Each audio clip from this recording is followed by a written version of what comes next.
All right, so we'll close with this. It's 27-22 was the vote.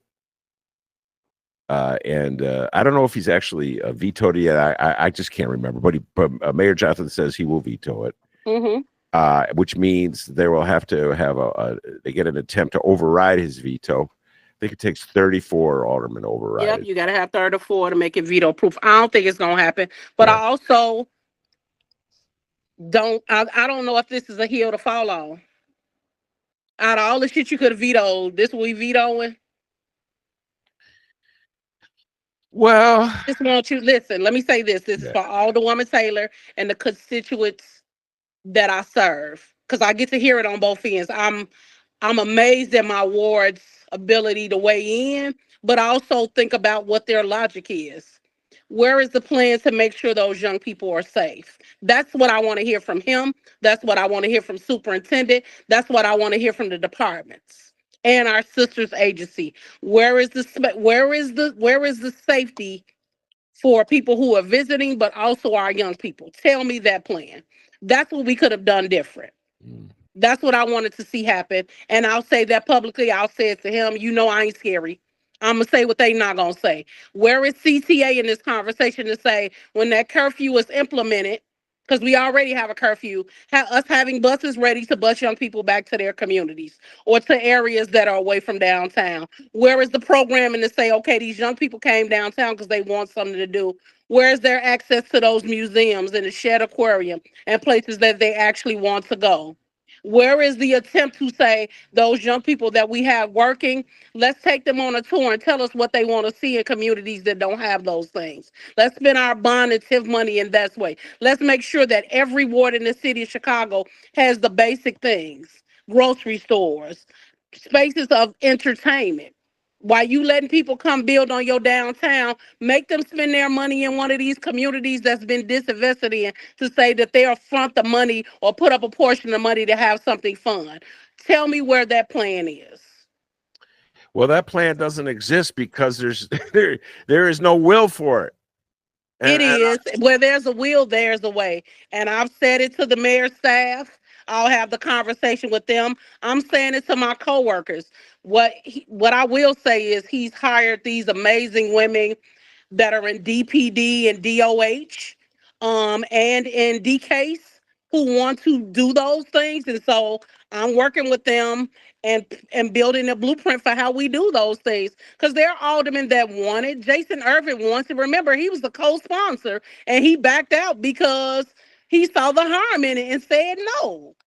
And so that should teach you, one of the people who wanted it from the get-go for various reasons, backed out because he saw how harmful it is.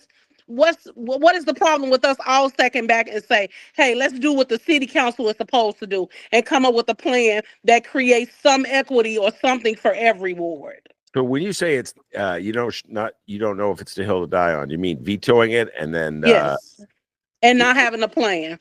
Like, veto it. I can't listen. I am not the mayor of the city of Chicago. That's not a job I would ever sign up for.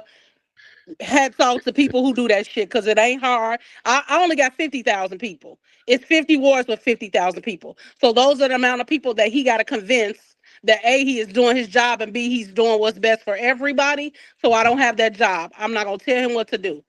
In that space, for me, is this the hill to die on? Because they're going to use that veto against him. You know they are. oh, they're still using the ceasefire veto, Absolutely. yeah, Which, against him.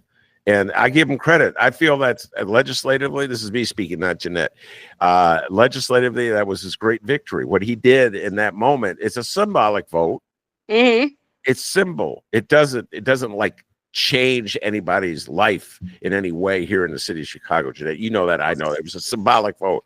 But for him to take that stand and to do it in a way that I thought reached out to all the different communities of Chicago, I give him credit. And they're using it against. Absolutely. Well, because he's the black man. Had this been daily, matter of fact, if it was daily, it wouldn't have got to this, because he'd have just bought everybody out and made promises and did do what mayors normally do. And that's Well, another thing. Him or Lori never got got credit for.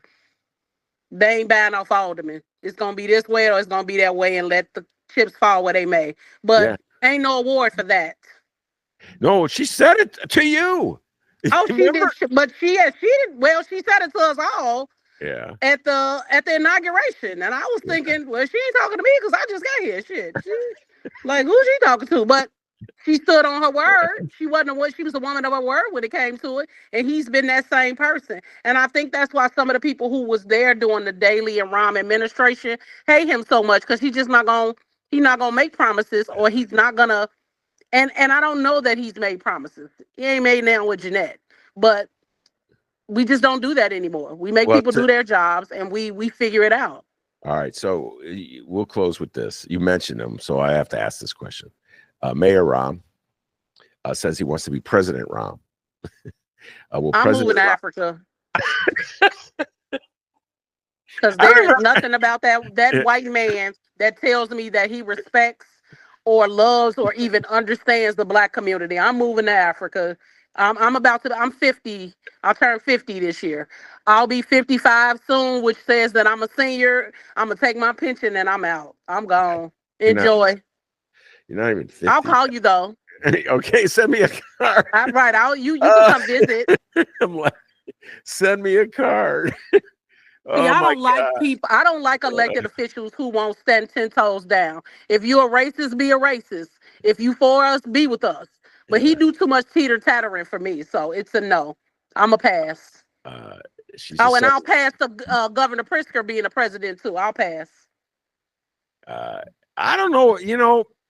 I'll pass. No, I don't like people. Don't use the Black community when you're trying to get elected, and then when you get in office, you ignore our needs, or you don't do the real work to work with us.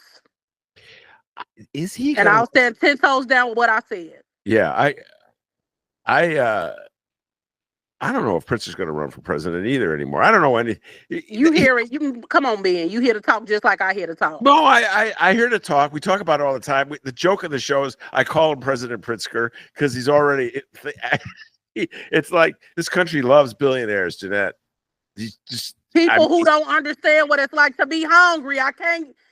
Let me say, I'll end with this. Until poor people are valuable candidates for democracy, our democracy is a sham. Because these people don't know what it's like to go hungry. They don't know what it's like to come home and the lights or the gas off. They don't know what it's like not to have water, or not to even be able to have dinner for yourself or your children. And so they're never going to create a policy that makes sure that everybody eats, that everybody has running water, that everybody lights and gas. Ain't no way we one of the richest countries in the world, and people are sitting at home with their lights off. Mm-hmm. People can't have water in their apartments, but we allow municipalities not to pay us for decades, and they still got running water to their fucking constituents. Save it. I was just going to say, that was a great riff, by the way, but I was just going to say that I'm not so certain. I know he wants to be president, but it just makes no sense to run for a third term as governor and then run for president. So maybe he knows something I don't know. He's smarter than me. But I thought for sure he's going to run. And then I said, he's running for re-election? How can he be governor and a presidential candidate? I don't know. What do I know? Stranger shit. The orange man is back on the fifth, back in D.C. Ain't that the strangest shit you ever seen? Didn't we fire you once and then you applied again and won? Yeah. Wow. Won. But he did not get 50% of the vote. Okay, just calm down. I don't give a shit if he didn't get 50. Wait, what happened to Jeanette? I think we accidentally cut Jeanette Taylor off, or she cut herself off anyway. She has left the room, so I'll just close down the show. Thank you very much, Jeanette. We had a little technical difficulty there. Did a great job as always, and appreciate you coming on the show. And producer Chris, you did an outstanding job as well. And I know Jeanette, wherever she is, agrees with when they say, "Hey, producer Chris, give yourself a raise, take it out of petty cash." Peace and love, everybody.